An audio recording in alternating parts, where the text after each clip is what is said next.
Salut, c'est Mystery Recap. Aujourd'hui, je vais vous expliquer un film dramatique culinaire chinois de Hong Kong intitulé Cook Up a Storm. Attention aux spoilers, faites attention et prenez soin de vous. Le film se concentre sur un célèbre restaurant local nommé The Seven, situé sur Spring Avenue, à Hong Kong. Le talentueux chef du restaurant, Sky Ko, est spécialisé dans la cuisine du Sud. Un animateur de télévision présente le restaurant vieux de 30 ans et son chef dans une émission culinaire. Sky montre son talent à la télévision nationale, même s'il est déjà populaire en tant que meilleur chef de tout Spring Avenue. À ses côtés, son amie Yuni est également présentée aux gens. Elle gère généralement l'aspect financier du restaurant. Sky est très catégorique quant à la qualité de la nourriture et au temps qu'il consacre à leurs clients, ce qui explique en partie pourquoi leur restaurant est si populaire. La plupart du temps, il est tellement bondé qu'il faut faire la queue devant le restaurant. Ce jour-là, un client impoli fait irruption après avoir coupé la file d'attente. Sky refuse de le servir, même si le client se vante du pouvoir et de l'argent qu'il possède. Avant de partir, l'homme se moque de leur petit restaurant et révèle que son patron a invité un chef de renommée mondiale à ouvrir un restaurant 3 étoiles en face du leur. Cette idée effraie Uni, mais elle la rejette comme du bluff. Pendant ce temps, en France, le roi et la reine couronnés accueillent leur fils nouveau-né. Ils organisent un grand bal pour célébrer la naissance et invitent un chef de renommée mondiale à cuisiner pour les invités. On nous présente le chef en question, Paul, un chef coréen étoilé au Michelin formé en France. Paul a une façon particulière de cuisiner qui ne connaît pas de limite à un style particulier. Il adore mélanger les cuisines de différents pays et ainsi créer des plats innovants. Pour le plat spécial du chef, il présente à la reine un dessert qui ressemble à un œuf rouge, mais qui est rempli de purée de mangue et de noix de coco. Dégueulasse. Le plat s'inspire de la tradition qui symbolise les œufs rouges comme une bénédiction pour le nouveau-né. Ce plat délicieux et la signification qui se cache derrière touchent le cœur de la famille royale, qui applaudit le travail brillant de Paul. Après le bal réussi, lui et son assistante, Mayo, retournent au restaurant où ils travaillent actuellement. Le propriétaire et leurs collègues les accueillent avec des acclamations, les félicitant pour leur succès. Le propriétaire annonce également qu'ils ont promu Paul au poste de chef exécutif de toute la franchise Art Nouveau. C'est une étape importante pour lui. Cependant, à la surprise générale, il décline l'offre. Paul souhaite retourner en Asie et poursuivre une ambition plus grande et plus élevée. Lui et Mayo ont été invités par un homme d'affaires chinois qui souhaite ouvrir un restaurant 3 étoiles. Le personnel soutient leur décision et leur souhaite au revoir. De retour sur Spring Avenue, l'un des clients réguliers de Sky l'informe que la rumeur concernant la création d'un nouveau restaurant est vraie. La nouvelle est douce amère pour Sky car il souhaite que sa petite colonie se développe, mais un nouveau restaurant signifierait moins de clients et plus de concurrence. Quand Sky avait 10 ans, son père le frappait et l'insultait parce qu'il n'avait aucun talent en tant que cuisinier. Un jour, il abandonne Sky et choisit de poursuivre sa carrière culinaire plutôt que d'être père, prétextant que Sky ne savait même pas faire un bon bol de nouilles. Imaginez que votre père parte à cause des nouilles. Depuis, c'est oncle Seth, le maître et propriétaire des Seven Restaurants, qui s'occupe de lui. Il a également appris à Sky tout ce qu'il avait besoin de savoir sur la nourriture, contrairement à son père. Actuellement, Sky n'a pas revu son père depuis plus de 20 ans et n'a aucune intention de se réconcilier avec lui. Le lendemain matin, Paul arrive à Hong Kong et se rend au marché à la recherche d'un gros mérou. Le vendeur n'a qu'un seul poisson et décide de le vendre à Sky, sachant qu'il le cuisinera mieux. Paul argumente, insistant sur le fait qu'un commerçant ne devrait pas être partial. Ils se disputent un peu avant que le vendeur ne coupe le poisson en 2 pour eux deux. Quelques semaines plus tard, c'est la cérémonie d'ouverture du restaurant 3 étoiles Stellar qui se trouve juste en face du Seven Restaurant. Le président et le directeur du groupe de gestion Lee arrivent en tant que premiers clients du restaurant et sont accueillis par Paul et Mayo. Au même moment, les employés des 7 restaurants commencent à annoncer différentes offres de réduction qu'ils proposent pour la semaine suivante, lorsque les agents de sécurité du restaurant étoilé tentent de les en empêcher. Un conflit éclate. Cela attire l'attention de Paul et des clients, qui sortent pour voir de quoi ils retournent. Lorsque la conversation s'échauffe, Maya suggère d'organiser un concours pour voir quel cuisinier est le meilleur. Sky et Paul se reconnaissent au marché et acceptent le défi. Ils décident de se lancer dans un concours de découpe de poissons. Paul commence et détache habilement toutes les côtes d'un poisson en un rien de temps. Ensuite, Sky prend le même poisson et le découpe en morceaux égaux en moins d'1 minute. La foule l'applaudit et même Paul est impressionné. Le président du groupe Lee doit annoncer les résultats.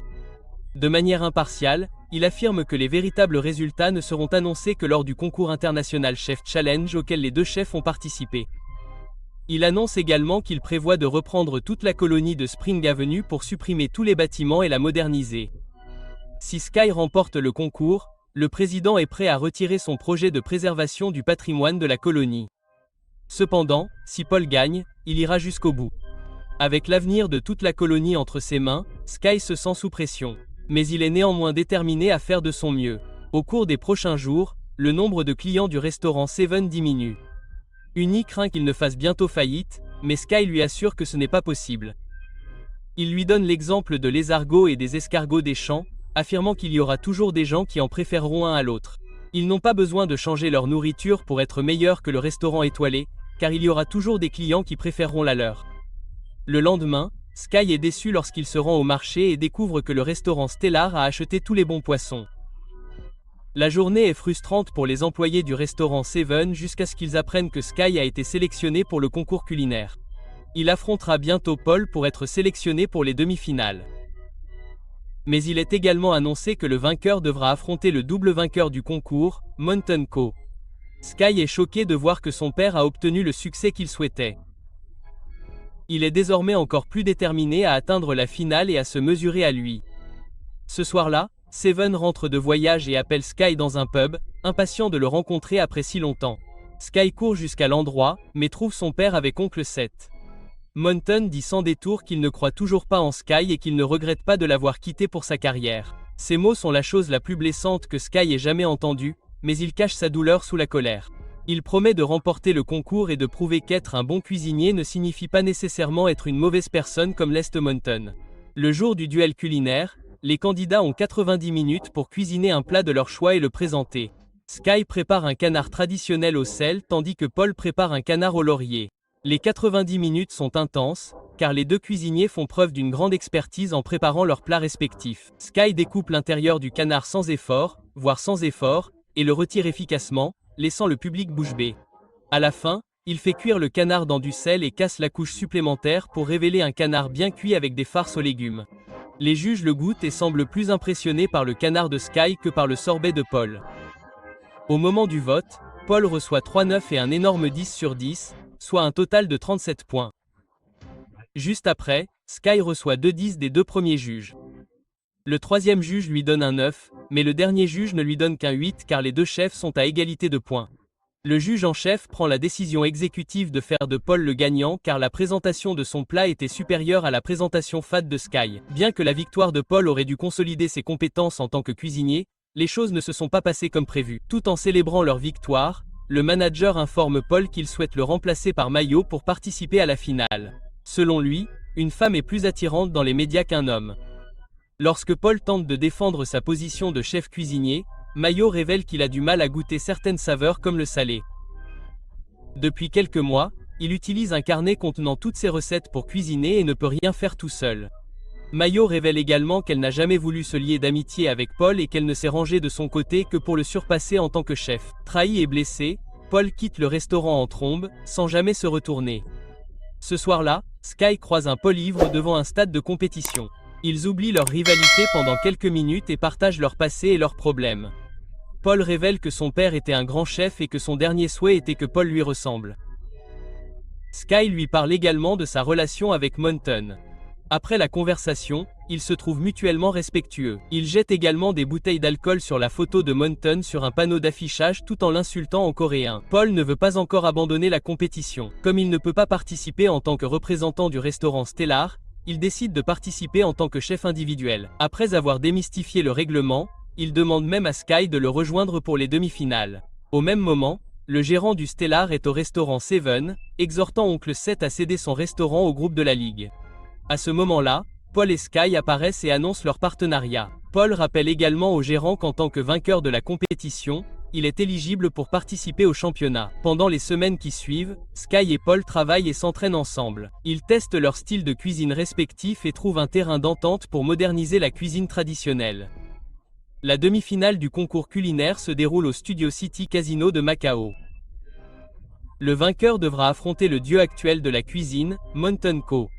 La compétition commence et Sky et Paul utilisent leurs 2 talents culinaires pour rivaliser avec 4 autres grands chefs venus de différentes parties du monde. D'une manière ou d'une autre, le groupe Lee a également fait participer Mo au concours. Elle cuisine avec beaucoup de soin pour prouver qu'elle est meilleure que Paul. Elle prépare un plat d'huîtres avec de la mousse congelée que les juges complimentent au début, mais lorsqu'ils le servent, ils semblent le trouver médiocre. Pendant ce temps, Paul et Sky créent un mapo tofu déconstruit. Le sens du goût de Sky aide à déterminer la saveur des ingrédients, tandis que la compréhension de l'art culinaire de Paul aide à maîtriser les techniques et les processus utilisés. Ensemble, ils créent un plat traditionnel au design moderne. Les juges complimentent le plat en détail, très impressionnés par celui-ci. Au final, ils remportent le concours et atteignent la finale.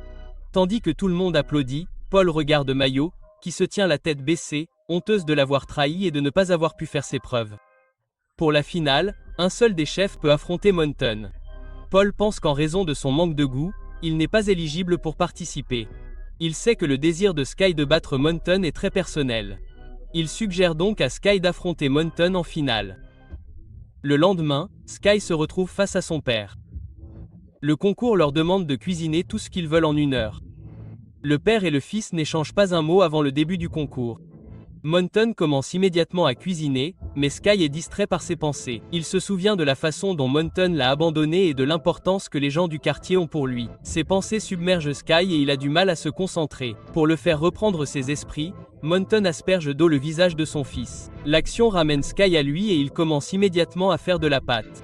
À la fin de l'heure, Monton fait une présentation esthétique en sucre de lave en fusion avec une fleur sur le dessus. En revanche, le plat de Sky est un peu plus simple mais personnel. Il prépare des nouilles comme celles que Monton préparait il y a des années avant d'abandonner son fils. Les juges goûtent le plat de Monton et en sont impressionnés. Cependant, Sky ne leur tend jamais son plat. Au lieu de cela, il donne le bol de nouilles à Monton. Monton le mange et est ému en se rappelant ce que les nouilles représentent. Finalement, il n'a d'autre choix que de saluer le talent de son fils en art culinaire. Le gagnant du concours n'est pas connu, mais les juges n'ont jamais pu goûter la nourriture. Dans la scène suivante, nous voyons une foule rassemblée devant le restaurant Seven pour célébrer le Nouvel An chinois. Ils dégustent un repas cuisiné par Sky et Paul en famille. Abonnez-vous pour plus de vidéos comme celle-ci. Activez les notifications et laissez un like pour aider la chaîne. Merci d'avoir regardé.